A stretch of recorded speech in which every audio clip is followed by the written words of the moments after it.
In this tutorial, we're going to take a look at how to draw mountains with markers and pen. This is part 1 of this tutorial, and these are 3 examples I will work through in this video. The last example will be in the part 2. I will talk about my brainstorm process first, then we're going to practice the basic shading. Later we will practice drawing individual mountains and take the practice to draw a small landscape scene together. You can find the timestamp in the detailed supply list in the description box. If you have any questions, feel free to leave a comment. Before we start, I want to talk about my sketch process to show you what you can do when you have struggles with drawing certain scenes. So I actually didn't know how to draw mountains with markers right away. These are part of the sketches I did in the past few weeks. As you can see, I first tried to draw mountains with the rock tutorial I did last time, but it didn't work out very well even though I tried so many times. That's why eventually I decided to draw a stone stairway instead of this mountain landscape scene. Then what I did was trying out different colors to roughly draw different mountains and hills to get inspiration. I tried greens and beige but didn't quite like it. I did more sketches, then I took a break from it. It is very important to take a break. You can practice drawing other things to get inspiration instead of keep drawing the same object over and over again. Later I came back and did this sketch with cool gray colors, and I got rid of the ink line on the mountain to see how it would look like. I kind of like how it turned out. I followed the same steps and did more practices. Then I roughly did this mountain landscape sketch. I finally felt ready to make this video at this point. If you have struggles to draw something besides checking more reference pictures, try to use different colors, strokes, and styles to get more inspiration. If you feel stressed and unmotivated, feel free to take a break from it. I hope my tutorials will be relaxing and helpful for you. I like using mixed media paper instead of marker paper. I recommend you try different types of paper to find out which one works best for you. You don't need to have so many markers to follow along with this tutorial. Having 3 different shades of gray and 1 undertone color you like will be enough to practice drawing the mountain part. Whenever you are ready, let's start to draw.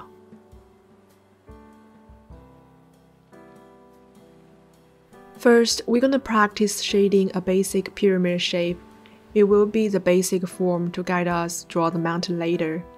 Let's draw a 3/4 view pyramid together. You can use a pencil or a pen for the outline. There are many different types of mountains. In this video, I just want to show you one of the easiest ways to draw it.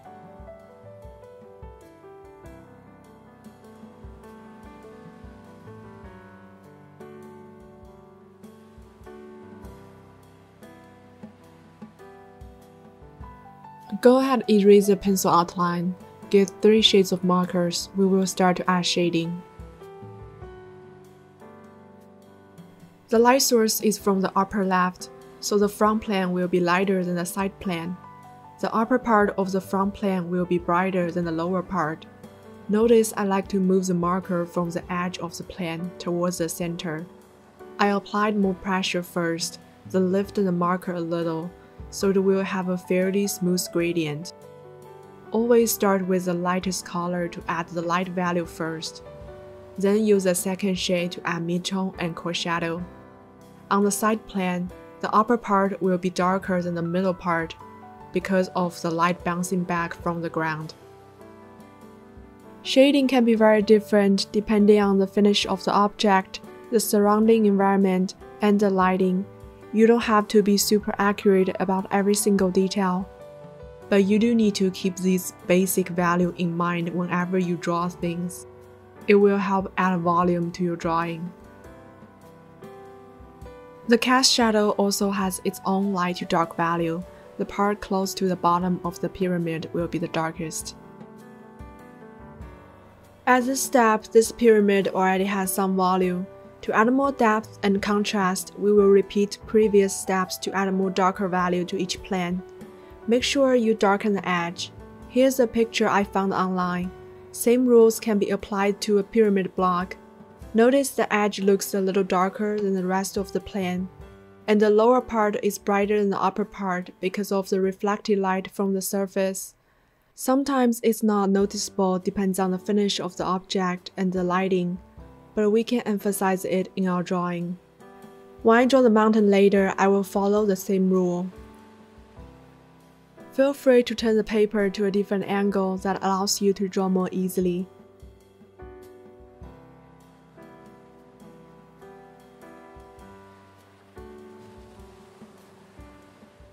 Here I use the third shade of the gray, but I think it's too dark, so I used the lighter shade to blend the ink before it's dry to make it lighter.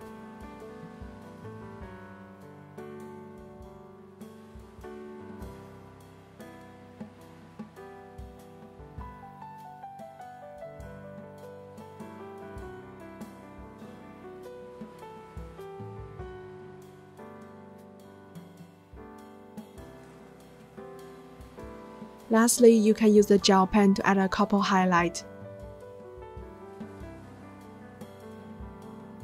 Now we have finished this drawing. Before we start the first mountain drawing practice, let's briefly go over the main values we will be focusing on for the shading part. The light source is from the upper left. Here we have highlight, light, midtone, core shadow, cast shadow, and the reflected light. You don't need to memorize those. As we start our drawing, I will talk about more. Let's sketch two pyramids as an outline to start. While I'm doing the sketch, let's talk about the marker stroke. These are three different types of stroke I like using. I will call the first two strokes as gradient stroke. Move the marker fairly fast and lift it a little at the end, so the stroke will have its own light to dark value. Here you can see where I used these gradient strokes. I normally start from the edge of a plane, then move towards the center of the plane. I will explain the reason later.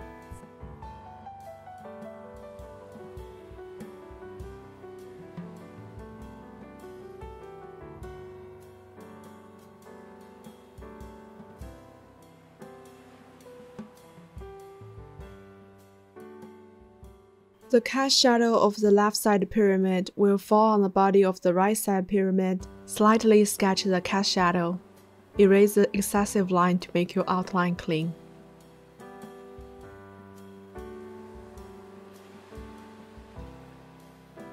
Now let's add irregularity to the edge of each plane. Start with the middle line. Try to avoid creating a pattern here. Make sure the curves have variations on size and density.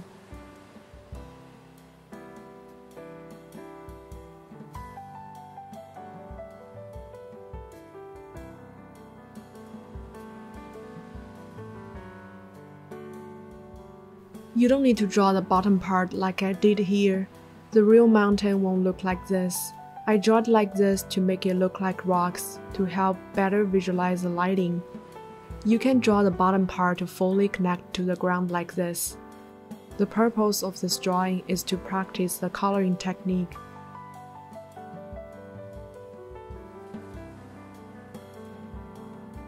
Go ahead, add some bumps on other straight lines. The goal here is to make the shape look more organic instead of geometric. In my previous videos, I always go over the outline with a pen first, then use markers. But here we will use markers first. We will add the incline later.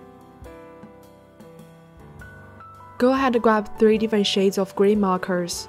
You can use warm gray or cool gray. I use the neutral gray, which doesn't have any undertone. The reason why I used gray colors is because color is one of the ways to create the illusion of space in your drawing. Distance object will appear cooler in color. Later when we draw mountain landscape, the mountain will be in the background. I want the mountain to look further away from the viewer. Use the lightest shade of gray to add the light value first. Start from the edge of the plane by using the gradient stroke to gradually add value. It's kind of like a warm-up. The light color will be covered by the dark color later. By using the light color first, you have a chance to practice drawing the stroke, and it helps you better visualize the final drawing in your head. As you can see, by using the gradient stroke, each plane already has its own light to dark value, which slightly builds up the volume already.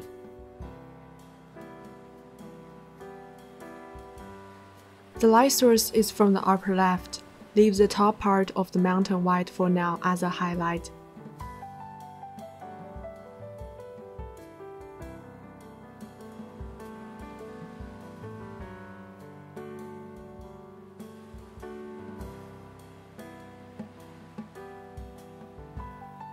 Now use the second shade of the gray to add midtone and core shadow.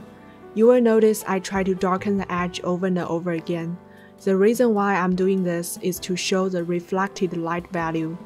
As we mentioned before, the shadow side has reflected light bouncing back from the surrounding surfaces. The reflected light area will be relatively lighter than the core shadow, but not as bright as the light value. As you use the gradient strokes, you can add subplanes as well. The surface of the mountain is not smooth like the pyramid we have drawn before, so the shading won't be smooth and consistent. If you take a look at real mountain pictures, lots of times the reflected light area is barely noticeable, but I think adding more contrast between the core shadow and the reflected light will make your drawing look more interesting.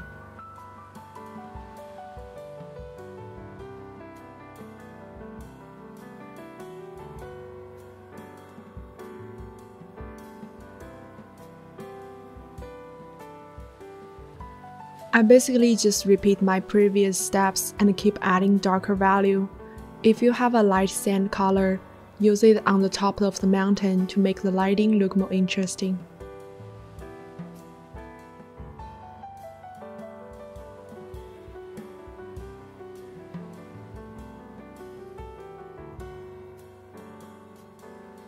Wait a couple minutes to let the first layer of ink dry so we can keep adding darker values.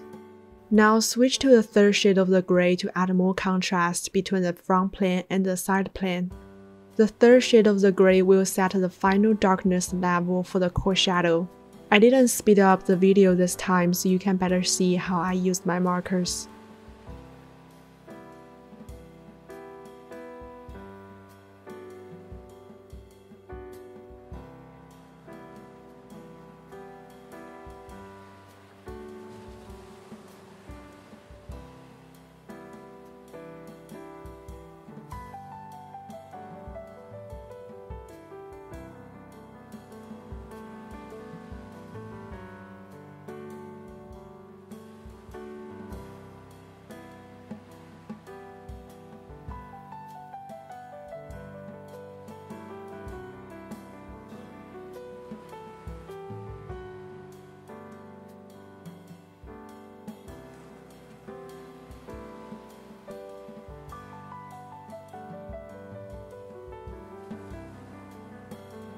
If you have watched my last tutorial of how to draw rocks, the technique is actually same.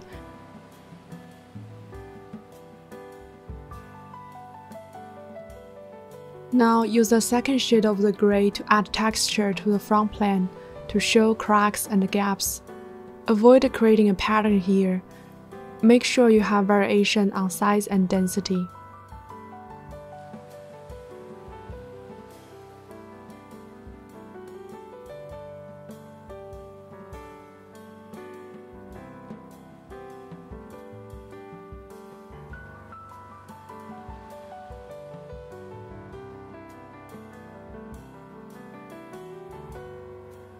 I'm using a fourth shade of gray to darken the edge and the cracks.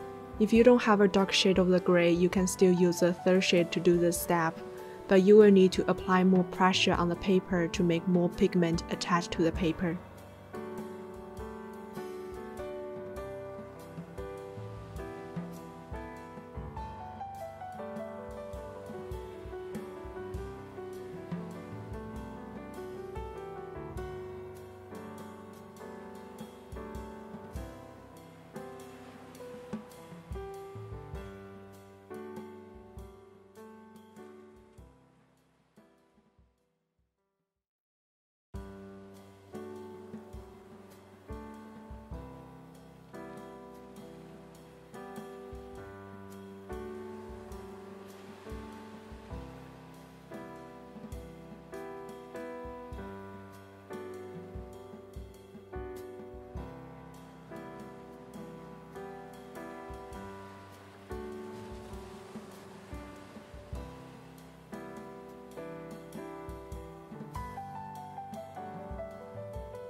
The side plane still looks very flat. Let's go back using the third shade of gray to add more variations on the value.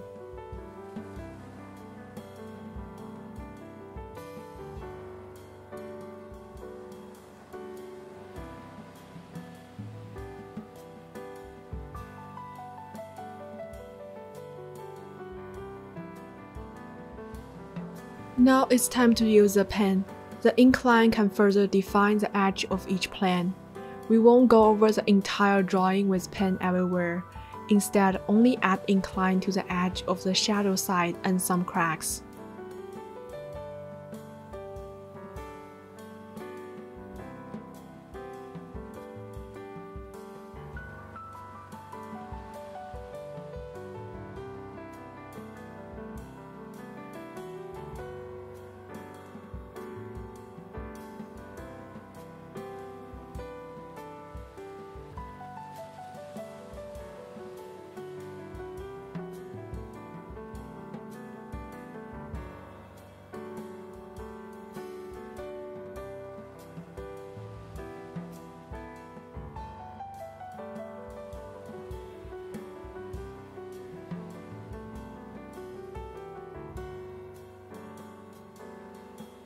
If you have a gel pen, you can add a few highlights here. This step is kind of optional. If you have saved enough white space, you don't need to add more highlights. But since part of my edge looked too solid, I'm using the gel pen to fix it.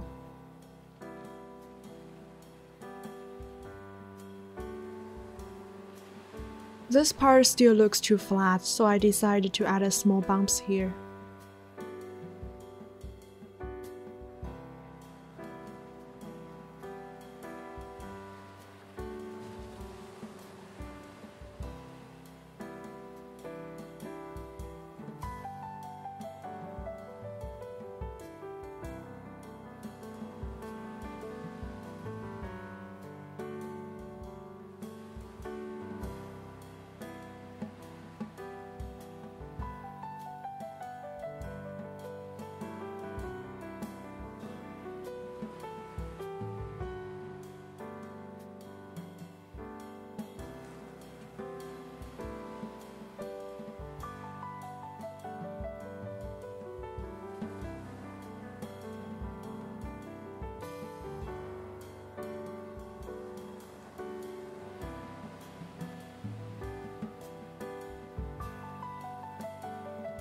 So we pretty much finished this drawing. To make it look more interesting, you can add a sky by using a blue color.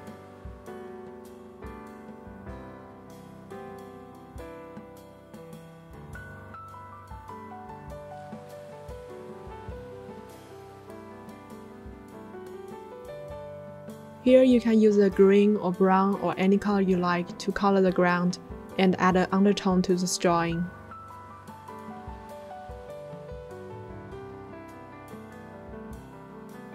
As I mentioned before, the reason why I made this drawing look more like rocks instead of the actual mountain is because I hope this will better help you visualize the basic form in a three-dimensional space.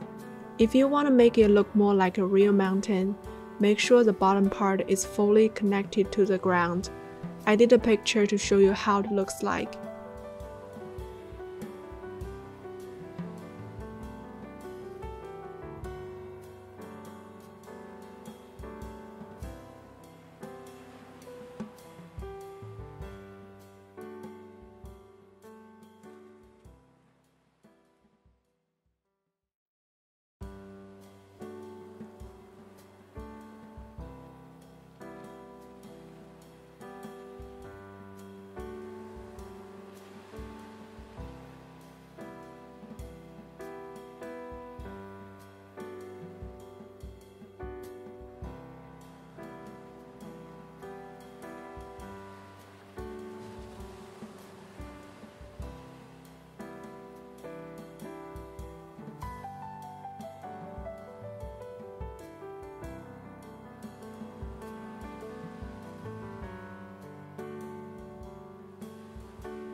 This is the final look of this drawing. Whenever you are ready, let's move to the next practice. For this drawing, I used exact same technique from the last practice we did. Here are some basic colors you will need: 3 to 4 shades of gray, 3 shades of green, and 2 shades of blue. I'm going to talk about how to color the lake first. I have made a video about how to color the water last time by using different examples. Feel free to check it if you want to do more practices. Water can have so many different looks. The lakes in the left side picture are the type of look that I try to create. Notice you can clearly see the water waves in the left side pictures, and the reflections look very vague. The water surface in the right side pictures is very still, so they look like a mirror, which takes more time to draw, because it's almost like you need to draw the mountains or the surrounding trees twice. So this is how I color the lake. First, decide where you want to save a white space as a highlight. It almost can be anywhere, because a white space can be the reflection of the clouds in the sky, or the reflection of the sunlight. Second, use a light blue color to go over the entire water surface, except the highlight area. Just use horizontal and straight strokes. Third, use a darker blue to color the reflection of surrounding objects and add shadows. Fourth, repeat the same step to gradually add more darker value and layers to the water. Lastly, use a correction pen to lighten up the white space and smooth out the edge of your marker strokes, which I will show you how to do it later when I start to draw. If your drawing is close to the edge of your sketchbook, you can put the same height of notebook on the side, so you can place your hand more comfortably. Follow the same steps. We can sketch a few triangles first, then add an irregular line to divide this shape into 2 planes.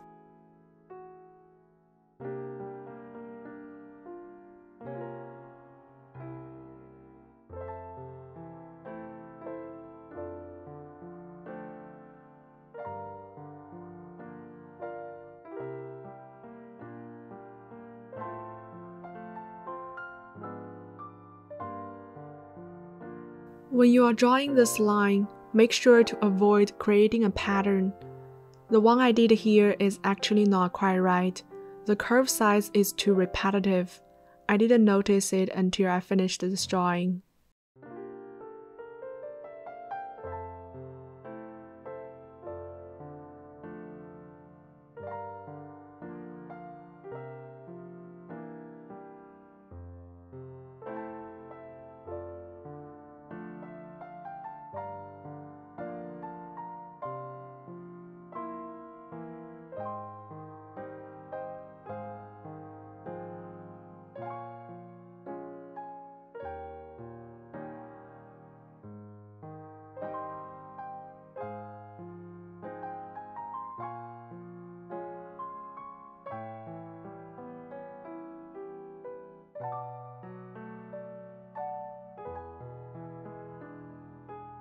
Try to keep your pencil outline thin and clean. You can erase the excessive lines later. We don't want the outline show through after we add colors. Start with the lightest shade of gray you have, use gradient strokes to color the shadow side, and draw some cracks. The light source is from the upper left. Make sure you save some white space for the highlight.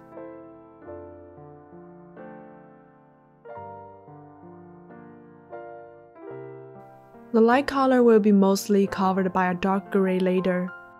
It's less likely to make mistakes when you add shading gradually. By gradually adding the value, it helps me visualize the final look in my head. It also can slightly add layers to your drawing. However, if I'm gonna redo this drawing, since I already have the final look as a reference, I will probably just start with a darker gray to draw it, instead of adding the value little by little. Feel free to explore your own way to use markers.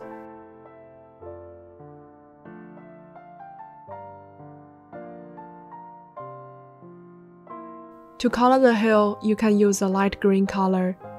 You can use the one that is less saturated, so it can make the object look more distant. Use less saturated and cooler color in the background is one of the ways to create a depth in your drawing. If you don't have a muted green color, you can blend it with a gray color to make it look less saturated.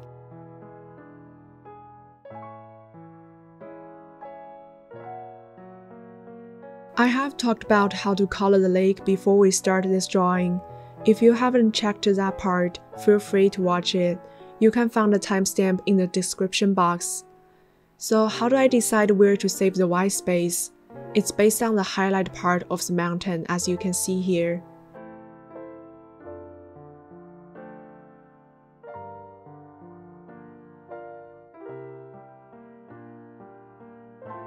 Since I already talked about how to add shading when we did our last practice, I won't repeat myself too much here. I understand you might not watch the entire video. If you have any questions, feel free to leave comments. Sometimes I don't quite know what to talk about in my tutorials, so I really appreciate all the feedback I have got so far. Learning experience from my audiences have helped me to know how to make my tutorials more helpful.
When you are coloring distance trees, you can color them as one group instead of drawing them one by one.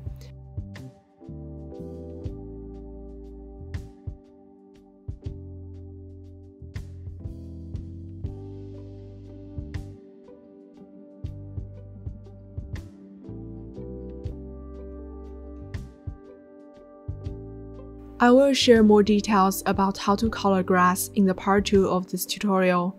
Here I'm using a vivid green color, since the grass is in the foreground.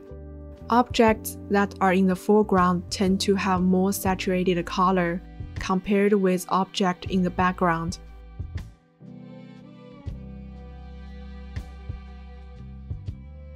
I did use more than 3 shades of gray colors in this drawing, but it is not necessary. It's more easier to add shading when you have more markers. When you don't have enough shades, you will need to be more precise about your speed and strength to control the darkness of your marker ink.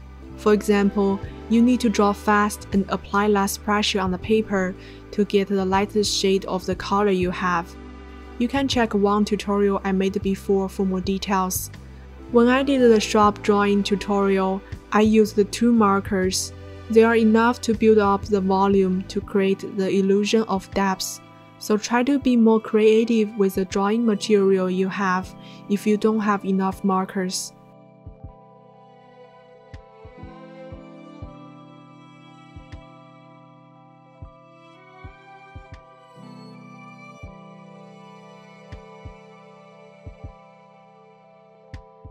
There are many different ways to color the sky. I like leaving more white space to my drawing. So for the sky part, I normally just draw curved strokes like this.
To simulate the shape of the water waves, I like using horizontal lines to color the reflection.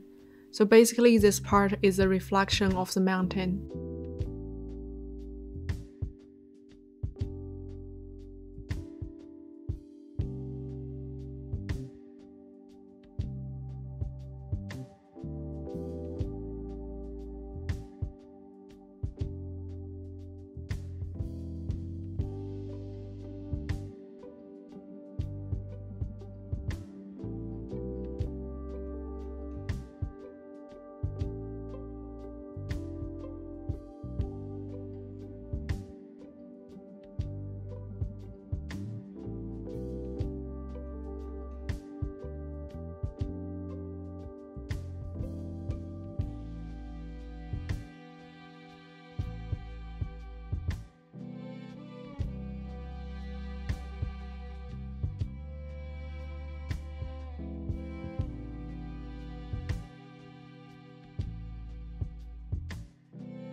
The practice we did before has a warm undertone.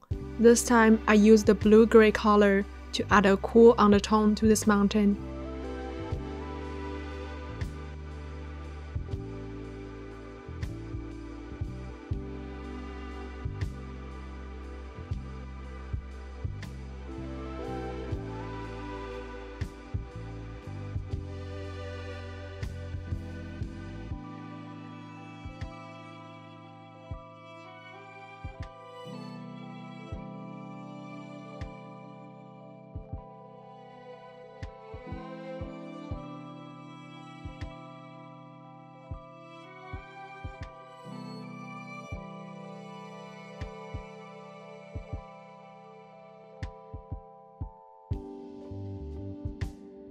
Add the incline to the plane that is in the shadow to define its edge. You can do some hatching to add a little bit texture.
The light source is from the upper left, so add more darker value to the lower right part.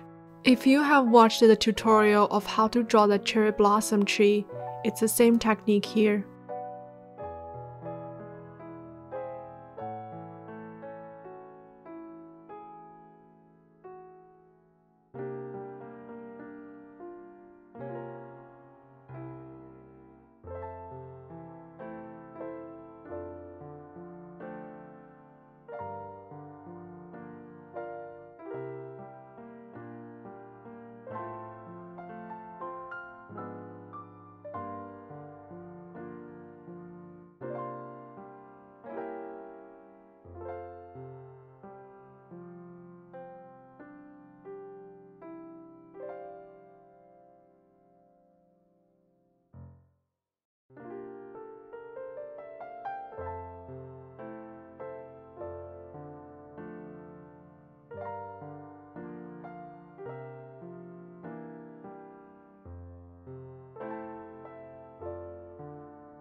Since I have a blue sky here, I decided to use a blue-green color for the mountain behind.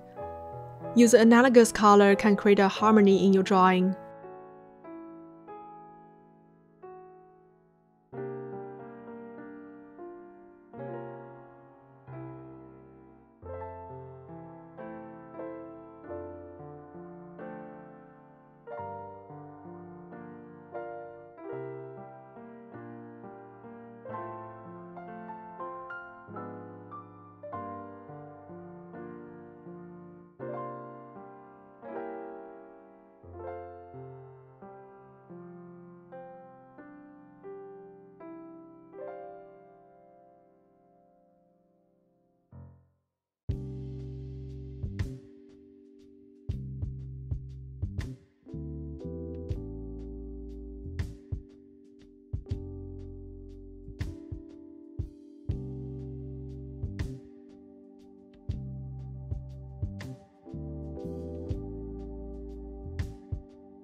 To add more layers to the water, you can use a gel pen to draw a couple white lines here.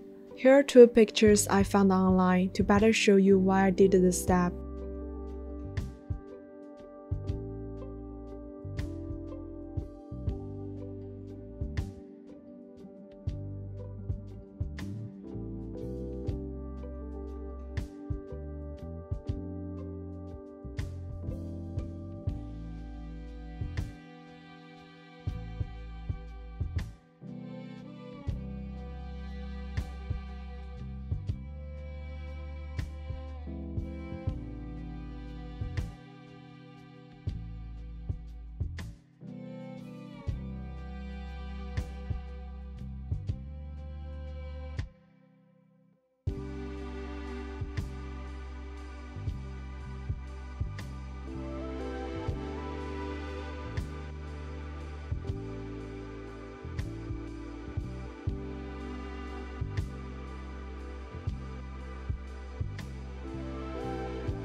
If the edge of your stroke looks too stiff, you can use a white pencil or a correction pen to smudge it a little bit.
This is the final look of this drawing. Thank you so much for watching. I hope you enjoyed watching this tutorial and have learned something. If you have any questions, feel free to leave comments below. I will see you in the next tutorial.